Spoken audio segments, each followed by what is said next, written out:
Doing this? Vagina में infection और ये टॉपिकल ऑइंटमेंट्स बार बार बाहर से ट्यूब लगाए ताकि इन्फेक्शन खत्म हो जाए, तो क्या ये सही है? इसे जानते हैं हम इस वीडियो में। किसी भी तरह की खुजली हो रही है, जलन है या फिर एबनॉर्मल वेजाइनल डिस्चार्ज आ रहा है, वेजाइना में आपके जो प्राइवेट पार्ट्स हैं फीमेल में, उसमें यदि किसी भी तरह की परेशानी हो रही है और बाहर से ट्यूब लगा लिया, तो क्या ये सही है? बिल्कुल भी नहीं, इसे करें बंद। पर अब इसका इलाज क्या है? तो होम्योपैथी में इसका इलाज संभव है, लेकिन आपके लिए कौन सी दवा कारगर होगी इसे जानेंगे हम इस वीडियो में। तो हमारे साथ जुड़े रहें पूरे अंत तक। नमस्कार, मैं डॉक्टर गरिमा गौरव अग्रवाल आप सभी का अपने YouTube चैनल पर स्वागत करती हूँ। अब हम सबसे पहले समझते हैं वेजिनाइटिस, उसमें लक्षण क्या देखे जाते हैं। तो खुजली होती है प्राइवेट पार्ट में, बहुत ज्यादा जलन भी हो सकती है, जैसे यूरिन पास किए तब भी जलन होगी, इंटरकोर्स हो रहा है, संभोग करते वक्त भी जलन हो सकती है, दर्द हो सकता है, उसके बाद भी हो सकता है, एक डिस्कम्फर्ट बना रहेगा। उस जगह को टच भी करेंगे ना तो ऐसा लगेगा जैसे किसी ने बहुत मारा है, पीटा है, सोरनेस रहेगी, टेंडरनेस रहेगी। और उसके साथ साथ एक अजीब सा डिस्चार्ज होगा, बहुत ज्यादा गंदी स्मेल आ सकती है, अलग अलग तरह के रंग आ सकते हैं, बहुत गाढ़ा हो सकता है, आपको खुद भी बर्दाश्त ना हो इतनी गंदी स्मेल भी आ सकती है। तो ये अलग अलग तरह के डिस्चार्जेस अलग अलग तरह के वेजाइनल इन्फेक्शन में होता है, किसी में बैक्टीरियल, किसी में वायरल, किसी में कैंडिडा यानी फंगस। तो अब हम समझते हैं इन इन्फेक्शंस के बारे में। सबसे पहले हम समझते हैं बैक्टीरियल इन्फेक्शन के बारे में, यानी बैक्टीरियल वेजिनाइटिस। बैक्टीरिया नॉर्मली हमारे प्राइवेट पार्ट्स में वेजाइना के एरिया में प्रेजेंट होता है, लेकिन यदि उसकी ओवर ग्रोथ हो जाए, बहुत ज्यादा हो जाए, जो चीज नॉर्मल होनी चाहिए वो बहुत ज्यादा बढ़ जाए, ओवर ग्रोथ हो जाए, उस वजह से वहां पर इन्फेक्शन होता है, सूजन भी आ सकती है, लाल लाल दिख भी सकता है, और जो डिस्चार्ज होगा बहुत ही गंदी स्मेल के साथ होगा, आपको खुद भी बर्दाश्त नहीं होगी, बहुत पतला सा डिस्चार्ज होगा, थिन होगा और पानी जैसा बिल्कुल, लेकिन जो कलर होगा ग्रेइश व्हाइट कलर का होगा, जो नॉर्मली व्हाइट होता है वैसा ना होकर कुछ ग्रेइश व्हाइट दिखेगा। तो ये है बैक्टीरियल वेजिनाइटिस। अब कुछ लोगों में देखा जाता है, अंडर गारमेंट्स में भी आ जाता है कि डिस्चार्ज हुआ है, बहुत ही थिक है, गाढ़ा है, चीज कॉटेज टाइप, मतलब जैसे चीज होता है पनीर, उस तरह का एकदम डिस्चार्ज हुआ है, बिल्कुल इतना मोटा मोटा थिक कंसिस्टेंसी के साथ पनीर जैसा। तो वो एक कंडीशन है कैंडिडियासिस की, ये एक फंगल इन्फेक्शन है। वजाइना की जो फ्लोरा है वो डिस्टर्ब होकर वहां पर फंगस का इन्फेक्शन हो जाए, फंगल इन्फेक्शन यानी कैंडिडियासिस। तो बिल्कुल थिक चीज कॉटेज टाइप डिस्चार्ज होता है। अब एक कंडीशन आती है, उसे कहते हैं ट्राइकोमोनियासिस। इसमें जो डिस्चार्ज होगा ना वो येलोइश ग्रीन, मतलब पीलापन भी लिए होगा और हरापन, हल्का पीला और हरा का मिक्स कलर जो होता है उस तरह का डिस्चार्ज होगा।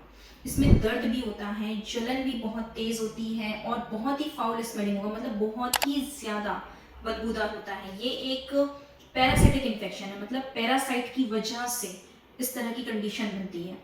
तो येलोइश ग्रीन डिस्चार्ज, बहुत ज्यादा बदबूदार, दर्द के साथ, जलन के साथ, वो है ट्राइकोमोनियासिस। अगला जो है वो है एट्रोपिक वेजिनाइटिस, मतलब नॉन इन्फेक्शियस वेजिनाइटिस। इसमें किसी बैक्टीरिया वायरस का इन्फेक्शन नहीं, बल्कि आप जो भी चीज यूज कर रहे हैं उससे एलर्जी हो सकती है। जैसे सोप, किसी तरह का साबुन यूज किया है उससे एलर्जी हो जाए, स्पर्मिसाइड्स, सेक्स के बाद कुछ लोग स्पर्म के लिए स्पर्मिसाइड्स वगैरह किसी तरह के यूज करते हैं, वो एक एलर्जी कॉज कर सकती है। मेनोपॉज के टाइम एक्चुअली इसमें होता क्या है, एस्ट्रोजन का लेवल गिर जाता है, तो जब एस्ट्रोजन का लेवल वहां पर नॉर्मल नहीं होगा, वो डिक्रीज हो जाएगा, तो वहां की फ्लोरा पूरी डिस्टर्ब हो जाती है। मेनोपॉज के टाइम भी इन्फेक्शन हो जाता है। दूसरा है ब्रेस्ट फीडिंग के टाइम, उस टाइम भी आपकी फ्लोरा डिस्टर्ब रहती है, तो इसकी वजह से क्या होता है, बहुत ज्यादा रूखापन रहेगा, ड्राइनेस रहेगी, वहाँ जलन बहुत हो सकती है। सेक्स के दौरान पेन बहुत हो सकता है और बहुत ही सीवियर पेन होता है कि इंटरकोर्स करना बहुत डिफिकल्ट हो जाता है। तो ये सारे लक्षणों के साथ हैं, और किसी तरह का बैक्टीरियल, कैंडिडियासिस, ट्राइकोमोनियासिस नहीं है, तो वो इस कैटेगरी में आता है, उसे कहते हैं एट्रोपिक वेजिनाइटिस या फिर नॉन इन्फेक्शियस वेजिनाइटिस। अब हम बात करते हैं कि यदि हमें ऑइंटमेंट्स नहीं लगानी है तो फिर करना क्या है, किस चीज से, किस दवा से ये पूर्ण रूप से ठीक हो सकता है। तो होम्योपैथी इस पे बहुत ही अच्छे रिजल्ट देती है, बहुत ही कारगर है। हम प्रॉपर केस लेके जब दवा देते हैं तो जड़ से इलाज होता है, 1.5 से 2 घंटे, 2.5 घंटे एक पेशेंट पे लगते हैं। सारी जानकारी लेकर दवा दी जाती है, उसे प्रॉपर एनालाइज किया जाता है और उस मरीज के हिसाब से दवा सिलेक्ट की जाती है। इसे कहते हैं प्रॉपर इंडिविजुअलाइजेशन और प्रॉपर केस टेकिंग के थ्रू इलाज करना, मतलब ये क्लासिकल होम्योपैथी है। फिर भी हम कुछ मरीज हमसे पूछते हैं कि मैम कुछ दवाएं बताएं जो हमें कुछ तो आराम दे, तो हम उन मेडिसिन के बारे में बात करते हैं लक्षणों के हिसाब से। तो सबसे पहली दवा है हाइड्रस्टिस। इसमें क्या होता है, जो डिस्चार्ज होगा बहुत गाढ़ा होगा, येलोइश कलर का होगा और एक्रेड होगा, बहुत ही जलन देगा। ऐसा लगेगा जैसे अंदर से छीलता हुआ, अंदर से जलाता हुआ कोई पानी बाहर आ रहा है। तो सर्विक्स से लेकर पूरी वेजाइना तक पूरे एरिया में बर्निंग बहुत होती है, एक्रेड डिस्चार्ज है, बहुत ज्यादा जलन के साथ है और इतनी जलन होती है कि ऐसा लगता है जैसे कोई टच भी ना करे वहां पर। इचिंग तो होती ही है और पेल्विक इन्फ्लामेटरी डिसीज के लिए भी ये हाइड्रस्टिस बहुत ही अच्छी और उपयोगी दवा है। इसको किस तरह से लेना है, तो इसको हम मैक्सिमम केसेस में 200 पोटेंसी में देते हैं, बट फिर भी हर पेशेंट के लिए दवा और उसकी पोटेंसी अलग होती है, किसी में 30 काम करती है, किसी में 1 है। तो उसके लिए आप हमसे संपर्क कर सकते हैं। अगली जो दवा है वो है एपिस मेलिफिका। जलन इसमें भी बहुत होती है लेकिन स्वेलिंग बहुत होगी।